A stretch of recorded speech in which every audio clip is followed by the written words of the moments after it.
Box 13, with the star of Paramount Pictures, Alan Ladd, as Dan Holliday.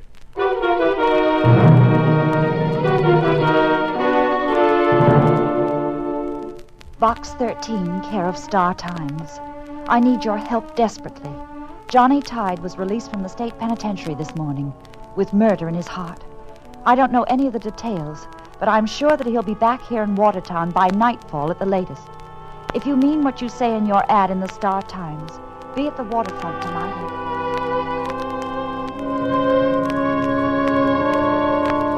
If you mean what you say in your ad in the Star Times, be at the waterfront tonight and stop him. Remember, if you fail, Johnny Tide will kill or be killed by morning. And that would be wrong because there's lots of good in him. I know. I love him. Janice Reed. Yeah, that's the way it started. Just a girl worrying about a boy. But before it was all over, a lot of people were worrying about that boy. They had to, if they wanted to live.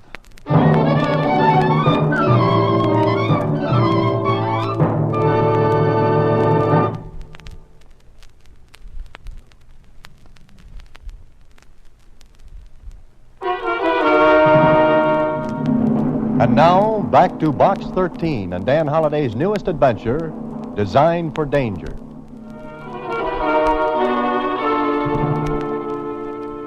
Jeepers, Mr. Holliday.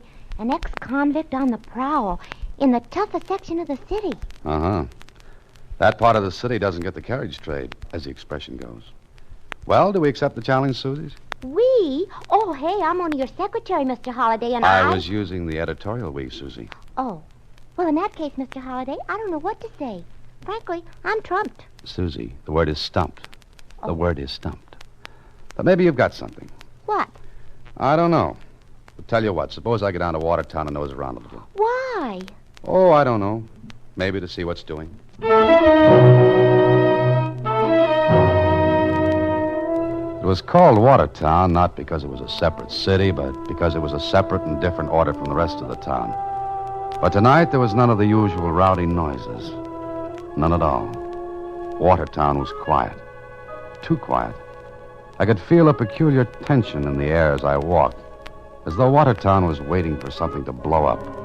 The people I saw hurried along, vanished into dark doorways and shuttered houses, afraid.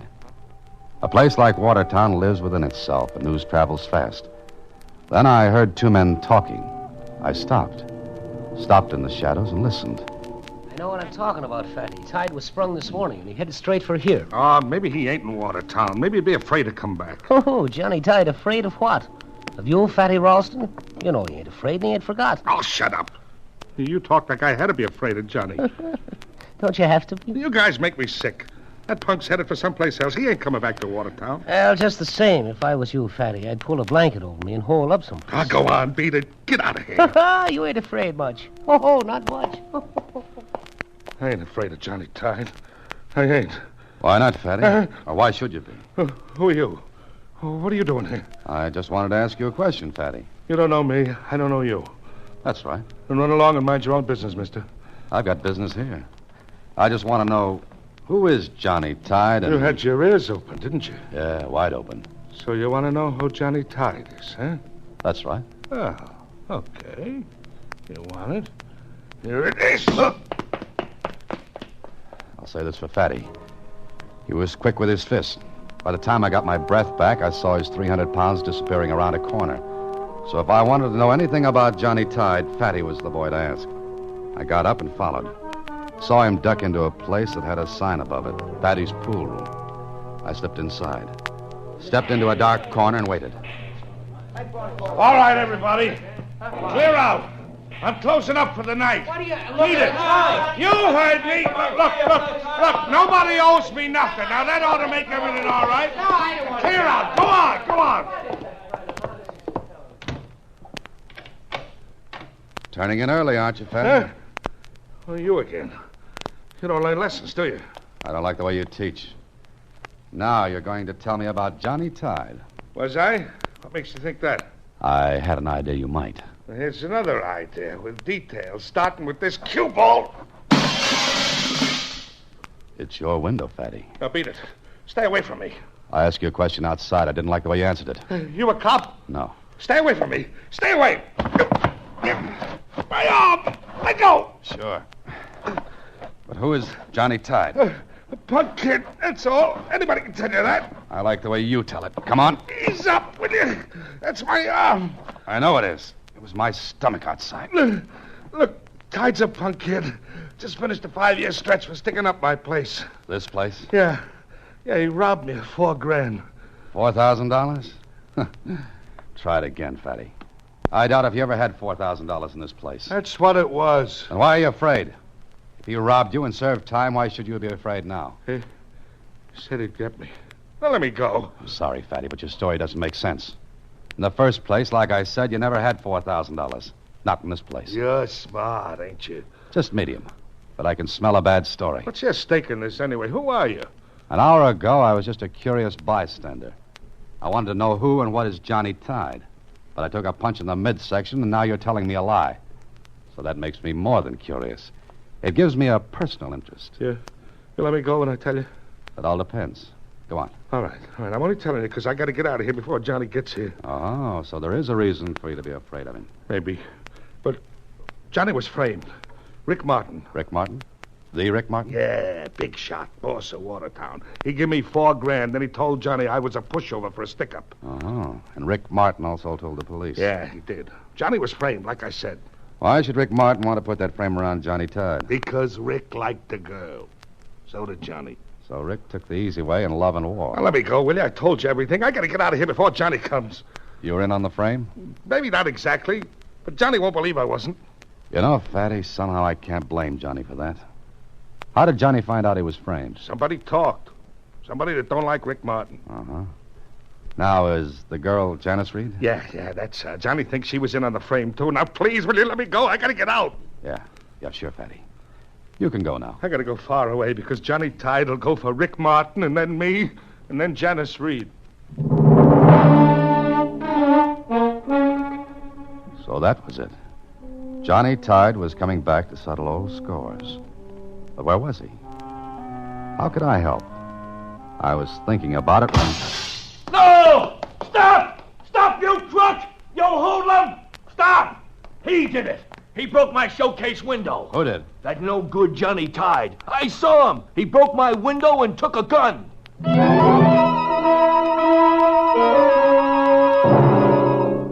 So, now Johnny Tide had a gun, and he was close.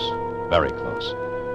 But it was also out of my hands and into the hot little hands of Lieutenant Kling. Now, look, Holliday. I know that Tide was released from prison this morning. I know that he's in Watertown tonight. I know he intends to kill Rick Martin before morning. But I also know that all of this, including that pawn shop he just knocked over, is none of your business. How do I make myself clear? Yes, you do. But before I go back to my typewriter, one question. What do you know about a girl named Janice Reed? Very little. Only that she's a singer over at the Blue Chip, Watertown's most exclusive nightclub. Now, anything else, Danny boy? No, nothing else, Lieutenant. Good night. Maybe I made a mistake when I asked Kling about Janice Reed. Because up until then, I was convinced that the lieutenant was right. I didn't belong in this mess. But now, well, I couldn't just step out and forget the whole thing. Not without talking to the girl anyway. I got a table at the Blue Chip without too much trouble, and 10 minutes later, Janice joined me. She was younger and prettier, much more upset than I had expected. Mr. Holliday, what have you found out about Johnny? Well, rumor has it that he intends to commit a few murders tonight. Oh, and incidentally, you're on his list. I don't believe that. Look, Mr. Holliday, I know Johnny. I grew up with him right here in this neighborhood. Why, Johnny and I and Tyler Bennett were inseparable. Please, Mr. Holliday, you've got to believe me. Maybe I do, Janice. But let's start off slowly. First of all, who's Tyler Bennett? My boss. He owns this place. He and Johnny and I used to play together as kids. Why, we even had a secret clubhouse under the pier. All that kind of stuff. And how Johnny loved it.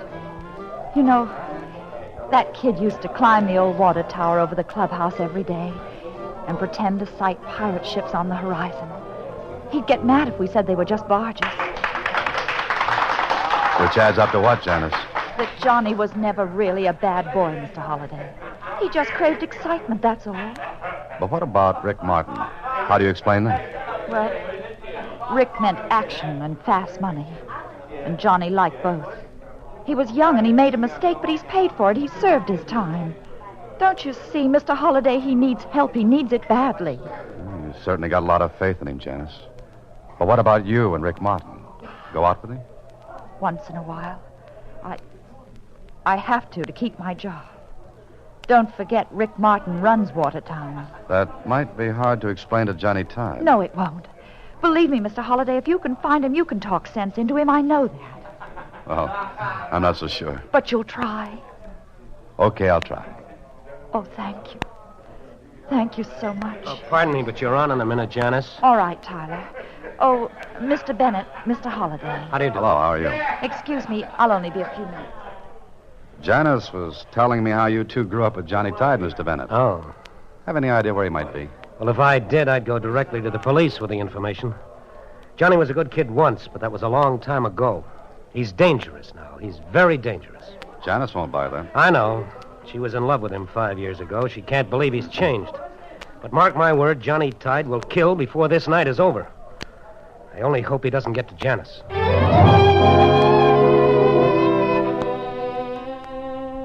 When I left the Blue Chip, I knew that in spite of both Kling and Tyler Bennett, I was on Janice's side. Now, my only problem was to stop Johnny Tide, if I could find him. I walked around aimlessly for the better part of an hour before I got a break. I stopped to look up at the sky, and I found myself staring at the remains of a rotted water tower. For a moment, the jumble of old boards didn't mean a thing, but suddenly it struck home. Johnny Tide used to play pirate on that water tower, and there was a secret clubhouse below. It could be just the spot for a hideout. I felt my way through the blackness when... You move one more step, fella, and I blow your head off. Who are you? My name's Holliday, Dan Holliday. I'm not a policeman, and I don't work for Rick Martin. Your opener's okay. I'll keep talking. All right. Here it is. You're, Johnny Tide, huh? Maybe. Keep talking. Well, Johnny Tide, you're the world's biggest sucker. Yeah? You waste 5 precious years in prison, and on your first day out with a clean slate, you get into a jam that'll either mean the chair or a pine box. And what's that to you? Personally, nothing. But I'm around because a friend of mine believes in you. A girl named Janice Reed. Janice? You've seen her? That's why I'm here leaning against that .45 in your hand. Tide, why don't you get smart? That girl's in love with you. But what about Rick Martin? Oh, forget him. Sooner or later, the cops will catch up with Martin. They'll put him away for keeps. Sure. Meanwhile, what's to keep Martin and his boys from coming after me? I'll do what I can about that. But to play it safe, why don't you get out of town, away from here for a while? What's that? Holliday, if this is a trap, you'll never leave here alive. Then we've got a deal. Because that was probably a stray cat. Now listen to me, Johnny. Do what I say, will you? Forget Rick Martin. Get out of town for your own sake and for Janice. Yeah, sure. Forget the whole thing. Forget I was framed and went up for 5 years. That's a long time, Holliday. An awful long time. I know it, Johnny. But it's done now. Yeah, done. Me with a record.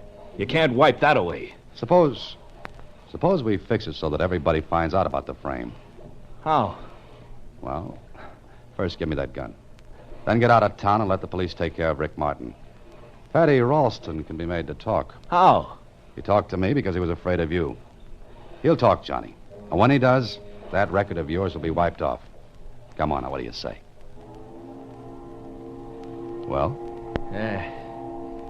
Here, I'm a sap. A gold-plated 14-carat sap, but here... That's a good boy. Now go someplace where you'll be out of the way. You leave this to the police. Sure. But so help me, Holliday. If I get another loop thrown around me, if anything slips, Johnny Tide will be back for you.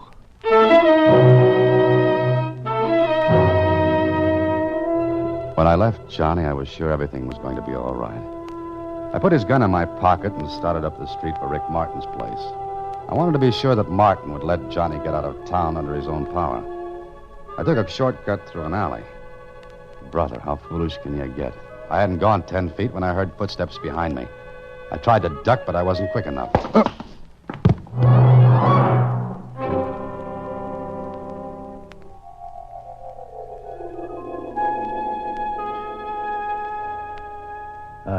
Mr. Dan Holliday in his usual position after sticking out his neck. Come on, see if he can get up.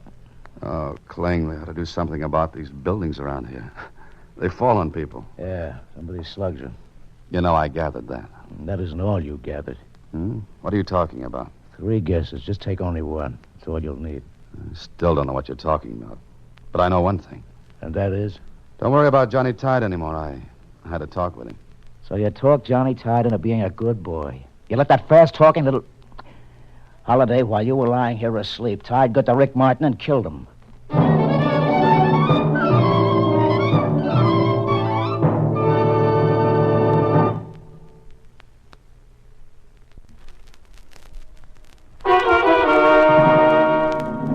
And now back to Design for Danger, another Box 13 adventure with Alan Ladd as Dan Holliday.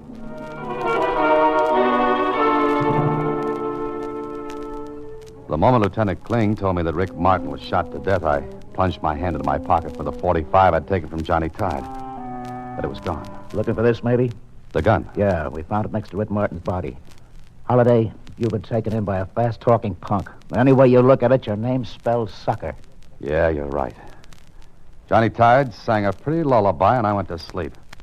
But get this, Kling. Before the sun comes up, I'm going to plant Rick Martin's murder right in your lap.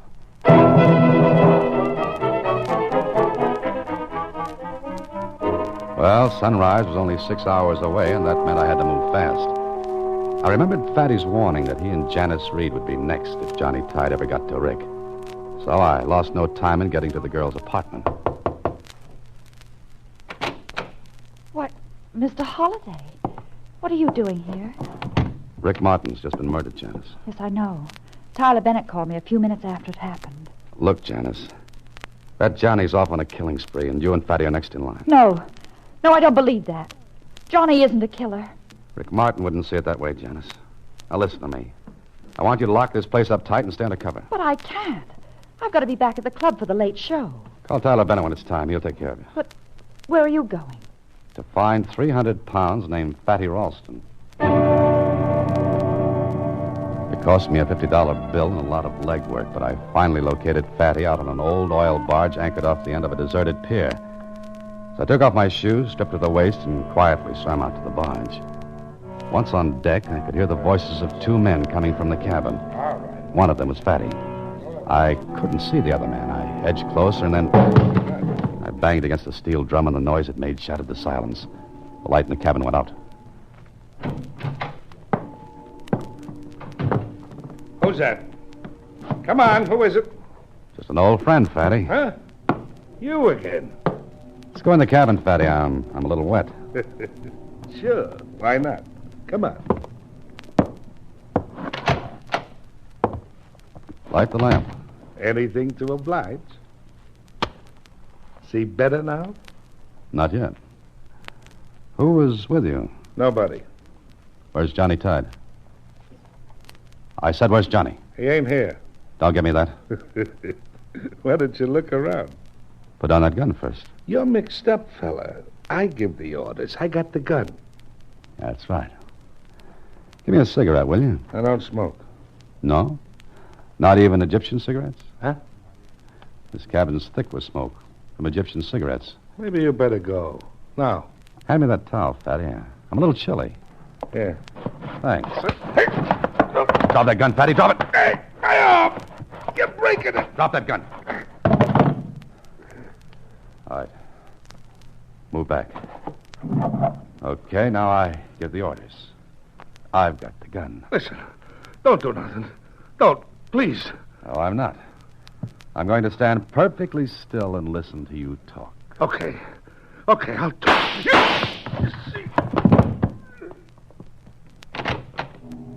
Whoever fired those shots couldn't have missed Fatty.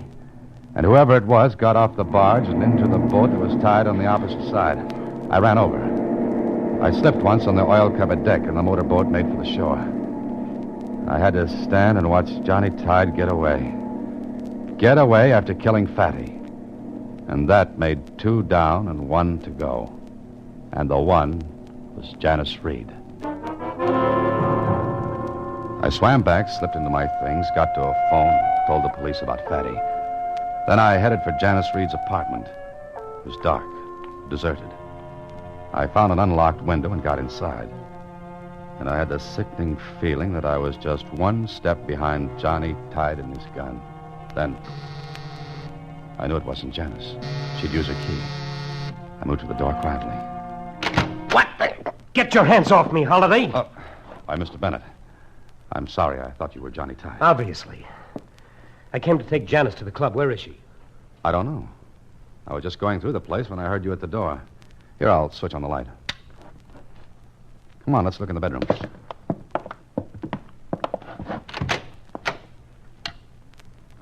Well, there's nobody in here. I guess I'm too late again. Wait a minute. This memo pad. Here, near the phone. What about it? What does it say? It's written with an eyebrow pencil. Pier 42 at 1:30. Sure, that girl's just crazy enough to keep a rendezvous with Johnny Tide. What time is it now? 10 after 1. Why? What are you going to do? Maybe three's a crowd, Mr. Bennett, but I'm going to be there when Johnny Tide and Janice get together. I'm going to... What is it, Holiday? What are you staring at? Look. They're on the rug. Those smudges. That's oil. Oil? I don't follow you. What does it mean? The Tide's been here already. Those are his tracks. What? Yes, you see, he was out on the oil barge an hour ago, and the deck was slick with that stuff. I know. I slipped myself. Well, then, couldn't those be your footprints? No, I left my shoes on the pier. I swam out. But why would Johnny make an appointment with Janice and still come up here? I don't know. Only Johnny can answer that. Just like he can tell me where he gets those smelly Egyptian cigarettes he smokes.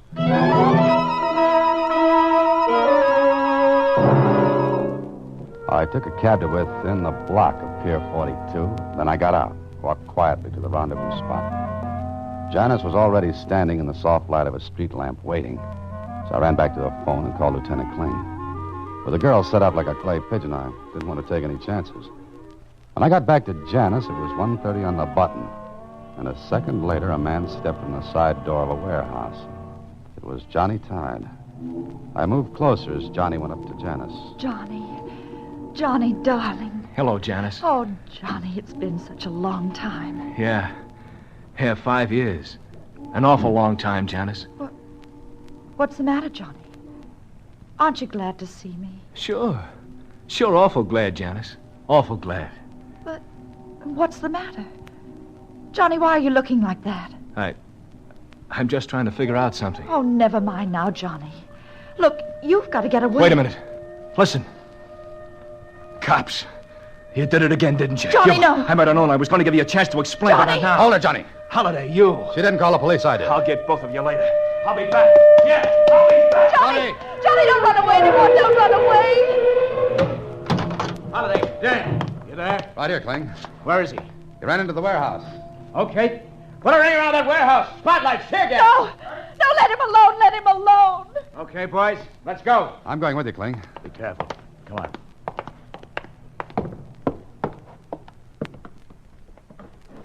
It's no use, Johnny. The police are here. You're licked, kid. Come on, give up. Not me, Holiday. Me and the law just don't seem to get along. But, Johnny, it's your only chance. Will you give up? Answer me, Johnny. You hurt, Dan? Just in the shoulder, I'm all right. There he is. Up there on that rafter. Kennedy, your light, shine it up there. There he goes, Lieutenant. Get it. No, don't, Kling. Don't shoot. Stay out of this, Holiday. Devil, you crazy, Holiday? Not quite. Kennedy, shine your light up behind you. Yes. Up there. Higher. There. There's your man, Kling. What? Well, who is that, Holiday? That, Lieutenant, is the man who killed Rick Martin and Fatty Ralston and tried to frame Johnny Tide for the whole thing. The name is Tyler Bennett.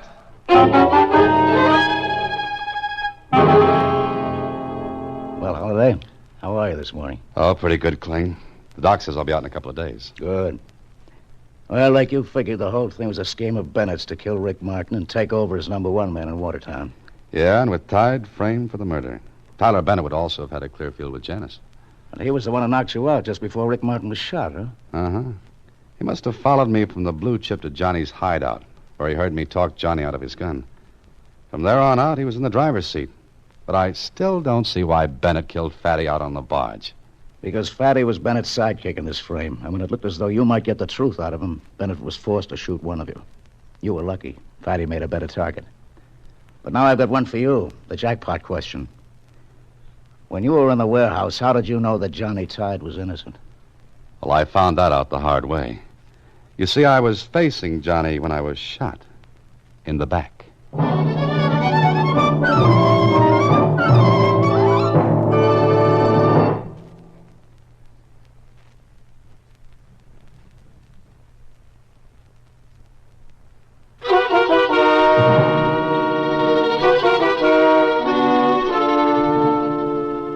Mr. Holliday, you certainly had a long night in Watertown. But there's one thing I don't understand. And what's that, Susie? Why did Tyler Bennett follow you down to the pier? Oh, he had to because of the oily footprints in Janice's apartment.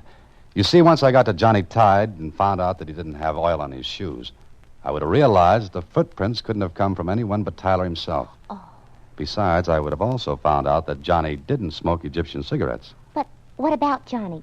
Now, I mean. Oh, he's on probation for stealing the gun. Everyone knows he was framed for the other deal. Gee, you know, Mr. Holliday, I wonder if I would have thought of that Egyptian cigarette thing. Nope, I guess I wouldn't. Why not? Because I don't know a single Egyptian. Oh, good night, Susie. Next week, same time, Alan Ladd stars as Dan Holliday in Box 13. Box 13 is directed by Richard Sandville with this week's original story by Gene Levitt and Bob Mitchell. Original music is composed and conducted by Rudy Schrager. The part of Susie is played by Sylvia Picker, and that of Lieutenant Kling by Edmund McDonald. Production is supervised by Vern Karstensen. Box 13 is a Mayfair production from Hollywood.